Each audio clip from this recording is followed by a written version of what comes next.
Nous revoilà sur Corner Chrono pour le débrief du Loto Foot de la veille. Un débrief où on va analyser les choses qui ont marché, moins bien marché de tous ces matchs-là. Donc on va de suite attaquer avec le premier match, Paris Saint-Germain-Lorient, où là on avait vu une réaction du PSG. La réaction a bien eu lieu avec un 2-0, j'ai envie de dire, sans la manière, mais bon, un pari qui s'impose, c'est ce qu'on leur demandait. Le premier match est validé, impeccable. Match numéro 2, Rennes-Marseille. Alors là, on avait triplé. Tant mieux, le triple s'imposait, puisque quand on regarde le match, Marseille mène, match nul, puis finalement Rennes. Rennes qui célèbre, comme je l'avais annoncé, autour du stade, les saucisses galettes, le cidre, ça fait plaisir. Donc voilà, le triple s'imposait, Rennes s'impose, rien à redire. Ensuite, mon coup de gueule de cette grille, Lyon-Brest. Alors Lyon, tu mènes 2-1, j'ai envie de dire facilement à 10 contre 11, tu ne crains plus rien. Tous les ballons, Rudy les consignes, il faut donner des consignes. Chaque ballon qui arrive, reprise de volée, t'envoies tout en tribune, il reste 3 minutes, aucun risque. À aucun moment tu ne dois concéder un penalty. Eh bien si, tu le concèdes, ça fait 2-2 et au final c'est notre première faute sur la grille. Mais j'ai remarqué que Jean-Michel Aulas se vante souvent après un gros match d'avoir battu le Paris Saint-Germain-Marseille et ensuite le match d'après passe complètement à côté. Alors ça c'est une chose qu'il faudra retenir pour les matchs futurs de Lyon dans nos grilles.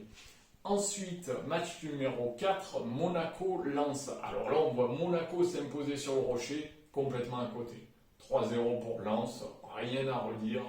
On passe à côté. C'est la deuxième faute de la grille. Je ne l'avais pas vu venir.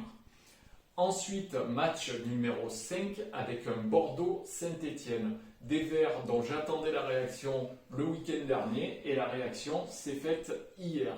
Avec une victoire 2-1 en terre girondine. J'ai envie de dire, s'il y a eu aussi match nul et c'est revenu à Saint-Étienne, on avait mis nul ou deux, aucun stress, ça passe, impeccable. Ensuite, Nîmes-Nice. Alors là, on avait mis un triple. Bon, on savait que les Nîmois avec des Koscielny, c'est compliqué, ça s'est confirmé. Même à 10 contre 11, ils ne s'imposent pas. Donc victoire de Nice, facile, encore un match validé. Ensuite, Dijon-Lille. Alors là, Lille extraordinaire.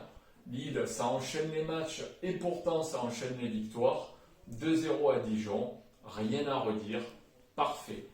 Ensuite, Montpellier-Metz. Alors là, pareil que Monaco, on avait vu une victoire Montpellier-Rennes et finalement, qu'est-ce qui se passe? Metz s'impose. 2-0, rien à dire, parfait. J'ai envie de dire bravo aux Messins, c'est notre troisième erreur sur la grille. Et rien à redire. Ensuite, match numéro 9. Donc là, on est sur du Angers-Strasbourg.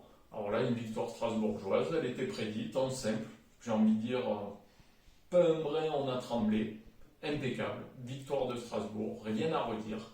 Ensuite, le match numéro 10. Alors là, Reims-Nantes. J'ai envie de dire mon deuxième coup de gueule de la grille. Alors là, j'attendais une réaction des Canaries. Qu'est-ce qui s'est passé? Complètement à côté. Ça pionce complet, aucune réaction. 3-2 pour Reims.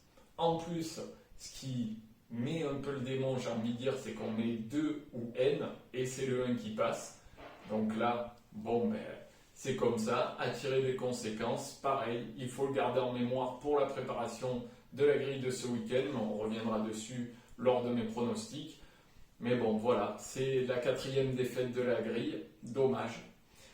Ensuite, on passe au match numéro 11. Alors là, c'est Inter-Naples. Alors là, on a envie de sortir sur les balcons avec nos drapeaux de la Belgique parce que Lukaku permet de valider ce match avec un penalty dans les 15 dernières minutes et ensuite c'est le rouge. Donc on sait qu'on va finir une fin de match tranquille, à l'inverse de Lyon. Mais bon, c'est passé, parfait. Ensuite, match numéro 12, Barcelone-Real Sociedad. Le Barça s'impose 2-1 face au leader du championnat quand même. Donc bon, le Barça, ça ne rassure pas à la manière d'un Paris Saint-Germain. C'est un peu, j'ai envie de dire, le calque. Mais bon, il s'impose, il valide ce match-là aussi, donc on est content. Ensuite, le 13, ben, j'ai envie de dire Carlo, merci, tu as fait le travail comme on te le demandait. 2-0 pour Everton, rien à redire, il n'y a pas à s'attarder dessus. Et enfin, le match numéro 14, ce Liverpool-Tottenham qu'on attendait entre les deux leaders et où on avait prédit bien sûr Liverpool. Et là, bon, ben, moi j'ai vu le match en direct. Quand tu as la 90 plus je ne sais et quelques, Firmino met le casque, alors là c'est pareil, tu commences à regarder sur ton téléphone s'il y a des vols pour Rio tellement tu es content. Voilà, tu te dis pourquoi pas partir au Brésil cet été, ça te fait rêver. 2-1 pour Liverpool, et puis de voir Mourinho, Lamou, avec son chewing-gum complètement écœuré, ça te vend du rêve, quoi. Voilà. Donc finalement, on en a 10 sur 14. C'est un peu dommage. On passe à un résultat de rentrée, j'ai envie de dire, dans l'argent. Mais bon, on va étudier dès à présent pour le Loto Foot qui va avoir lieu dans 2 jours. Donc je te donne rendez-vous dans 2 jours pour te donner les pronostics.